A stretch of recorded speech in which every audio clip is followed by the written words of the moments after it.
The Connecticut Colony or Colony of Connecticut was an English colony located in North America that became the U.S. state of Connecticut. Originally known as the River Colony, it was organized on March 3, 1636 as a settlement for a Puritan congregation. After early struggles with the Dutch, the English had permanently gained control of the colony later in the year of 1636. The colony was later the scene of a bloody and raging war between the English and Native Americans, known as the Pequot War. It played a significant role in the establishment of self-government in the New World with its refusal to surrender local authority to the Dominion of New England. An event known as the Charter Oak Incident, which occurred at Jeremy Adams' Inn and Tavern. Two other English colonies in the present-day state of Connecticut were merged into the Colony of Connecticut: Saybrook Colony in 1644 and New Haven Colony in 1662. Leaders: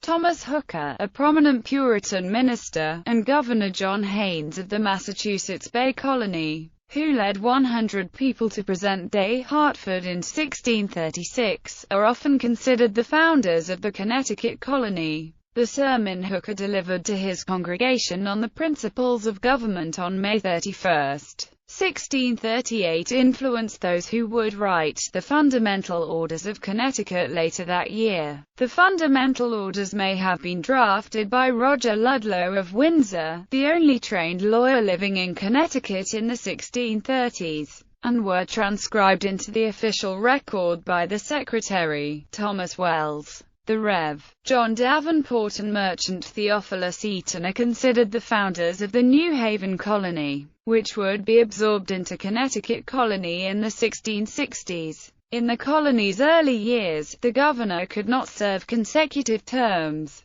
Thus, for 20 years, the governorship often rotated between John Haynes and Edward Hopkins, both of whom were from Hartford. George Willis, Thomas Wells, and John Webster, also Hartford men, sat in the governor's chair for brief periods in the 1640s and 1650s. John Winthrop, the younger of New London, the son of the founder of the Massachusetts Bay Colony, played an important role in consolidating separate settlements on the Connecticut River into a single colony, and he served as governor of Connecticut from 1659 to 1675. Winthrop was also instrumental in obtaining the colony's 1662 charter, which incorporated New Haven into Connecticut. His son, John Winthrop, would also govern the colony for 10 years, starting in 1698. Roger Ludlowe was an Oxford-educated lawyer and former deputy governor of the Massachusetts Bay Colony who petitioned the General Court for rights to settle the area. Ludlowe led the March Commission in settling disputes over land rights. He is credited as drafting the Fundamental Orders of Connecticut in collaboration with Hooker, Winthrop, and others. Ludlowe was the first deputy governor of Connecticut. William Leet of Guilford served as governor of New Haven Colony before that colony's merger into Connecticut, and as governor of Connecticut following John Winthrop, Jr.'s death in 1675. He is the only man to serve as governor of both New Haven and Connecticut. Robert Treat of Milford served as governor of the colony both prior to and after its inclusion in Sir Edmund Andros's Dominion of New England. His father, Richard Treat, was one of the original patentees of the colony. Economic and social history. The economy began with subsistence farming in the 17th century,